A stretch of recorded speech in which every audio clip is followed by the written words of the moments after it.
এক মহিলা মক্কায় গিয়েছে ওমরা করতে। সেখানে গিয়ে দেখে কাবার চারপাশে সবাই তাওয়াফ করছে, কিন্তু কাবাটাই সেই মহিলা দেখতে পাচ্ছে না।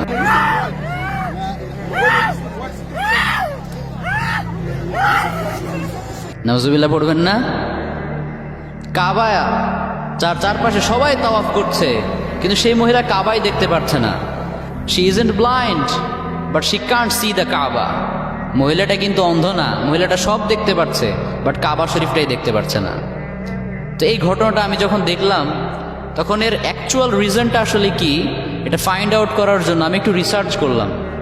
তো রিসার্চ করতে গিয়ে তেমন কোনো অথেন্টিক সোর্স থেকে আমি এর কোনো অ্যাকচুয়াল রিজন খুঁজে পাইনি। বাট আই গেস এই মহিলাটা হয়তো তার লাইফে এমন কোনো অন্যায় করেছে যে অন্যের শাস্তিস্বরূপ আল্লাহ তাআলা তাকে এত বড় অপমান করেছেন। আল্লাহ তাআলা তাকে নিজের বাড়িতে ডেকে এনে কাবা শরীফ দেখার যেই রহমত, যেই বরকত, যেই তৌফিক এখান থেকে মাহরুম করেছেন।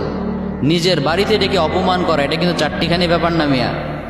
আল্লাহ হলেন রহমান, তিনি হলেন রহিম, ওই দয়ার সাগর যিনি, সেই মহান রব্বুল আলামিন একজনকে বাড়িতে ডেকে এনে অপমান করেছেন।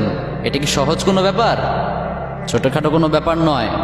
তো এজন্য এখান থেকে আমার যে মেসেজটা আপনাদেরকে দিতে চাই সেটা হচ্ছে, আমরা যেন যে কোনো অন্যায় করার আগে অন্তত এটা ভাবি যে জানি না এই অন্যায়ের শাস্তিটা আল্লাহ কিভাবে যে দেয়, আমরা কেউ বলতে পারি না। পাপ করার আগে যেন ভাবি আমি কার পাপ করছি, কার অবাধ্যতা করছি, এই পাপের শাস্তি তিনি কিভাবেই যে দিবেন আমরা কেউ জানি না। এজন্য পাপকে বর্জন করার দরকার আছে না নাই? আছে।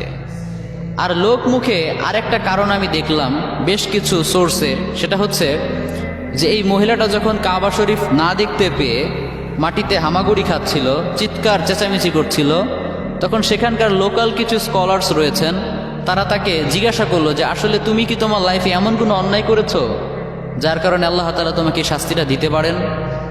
তখন সেই মহিলাটা বলল যে অনেক অন্যায় তো করেছি, কিন্তু তেমন কোনো মারাত্মক অন্যায় আমার চোখে পড়ে না। তবে হ্যাঁ, একটা অন্যায় আমি অনেক গুরুতর করে ফেলেছিলাম, সেইটা হচ্ছে কতলুন নাফস, মানে মানুষ হত্যার পাপ। নাউজুবিল্লাহ পড়েন। এই মহিলাটার কিন্তু টাকা পয়সার অভাব নাই, যথেষ্ট টাকা পয়সা, হেলথ, ওয়েলথ, মানি আল্লাহ তাআলা যথেষ্ট তাকে দিয়েছেন। কিন্তু এরপরেও অনেকে আছে দেখবেন আরেকজনের ভালো সহ্য করতে পারে না। আছে না নাই? অনেক আছে, কিন্তু আরেকজনের যে বেশি হবে ওটা সহ্য করতে পারে না।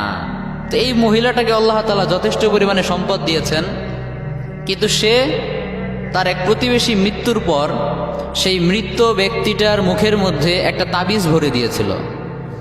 যে তাবিজটা ছিল ম্যাজিক, ব্ল্যাক ম্যাজিক, অর্থাৎ কালো জাদুর অন্তর্ভুক্ত। নাউজুবিল্লাহ পড়েন। এই কালো জাদুটা করার কারণে সেই মৃত ব্যক্তির যতগুলো ফ্যামিলি মেম্বার্স ছিল তারা স্টেপ বাই স্টেপ গ্রাজুয়ালি একে একে সবাই মারা গিয়েছে। এতগুলো মানুষ হত্যার দায় তার কাঁধের উপরে রয়েছে। হতে পারে এই অন্যায়টার কারণে আল্লাহ তাআলা তাকে এত বড় শাস্তি দিয়েছেন। কাজে এখান থেকে আরেকটা মেসেজ হচ্ছে, যারা আমরা একে অপরকে হিংসা করি, একে অন্যের ভালো সহ্য করতে পারি না, আমাদের একটু টনক নড়া দরকার এই ঘটনা থেকে। আমরা যারা একে অপরকে সহ্য করতে পারি না, আরেকজনের ভালো সহ্য করতে পারি না, তাদের একবার এটা ভেবে দেখা উচিত যে আমি আরেকজনের জন্য কবর খুনলে সেই কবরে তাকে নামানোর আগে আমাকে নিজেকেই নামতে হবে। ঠিক কি না? আপনি যদি আরেকজনের জন্য কবর খোনেন, সেই কবরে তাকে নামানোর আগে আপনাকেই নামতে হবে।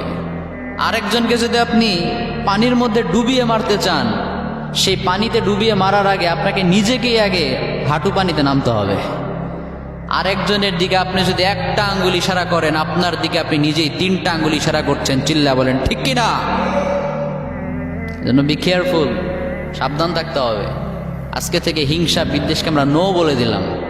কি বলে দিলাম? আরো জোরে বলেন। নো বলে দিলাম। আজকে থেকে হিংসা বিদ্বেষ আমরা করব না।